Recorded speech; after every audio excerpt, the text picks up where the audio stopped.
Karibu baba. Jambo. Sawa. Bo vie minjo star aman, niko daktari wa mkartie simplement. Bo ningependa nikuambie tu ke mimi niko daktari. Mbona jana nilisikia? Hamwezi pata hata mgonjwa hapa kwenu, mzee wangu ni mtunzi. Hapana, hatuna mgonjwa.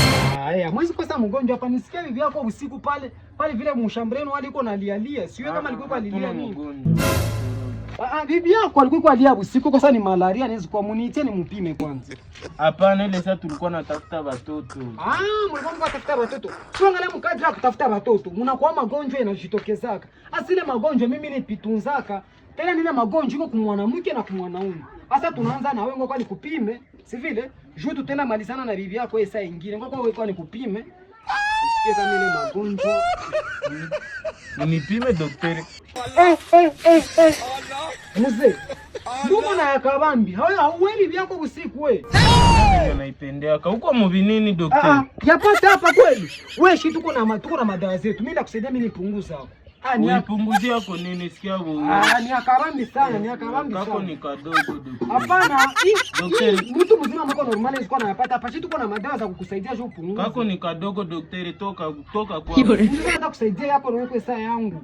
Kadogo. Hapana, yangu napenda sana. Ile movement kufanya kitendo kia ndo. Pale mtazala watoto wala kuvimba kichwa nini? Juu ni akabambi. Mtoto atatoka hana boni sana. Una daktari usikie nitaribia soka kwetu. Sina hata kutunza. Mimi nakuletea dawa. Toka hapa daktari. Kisha upunguze vyangu vinakuwa. Mimi ndaipunguza, niko adwa kukusaidia. Ni kata kusaidia ndugu yangu. Franka zitakuwa za mingi, usiogope. Shatu kwa shere sana. Ni registre basi. Sawa. Utakipunguza kwa juu na nini nasikia bibi yangu analia sana. Sasa niko na kivatia. Ndio ni wapande ile foto na kipunguza. Aujourd'hui aussi. Hospitali ni hapa tu nyuma. Donc tukishangalia hapa nyuma ya hii kanisa ya Badive. Njoo kwetu pale kwetu. Tutakusaidia, ni mweshere sana ndugu yangu. Sawa. Poa kaka. Utasema sikukwambia.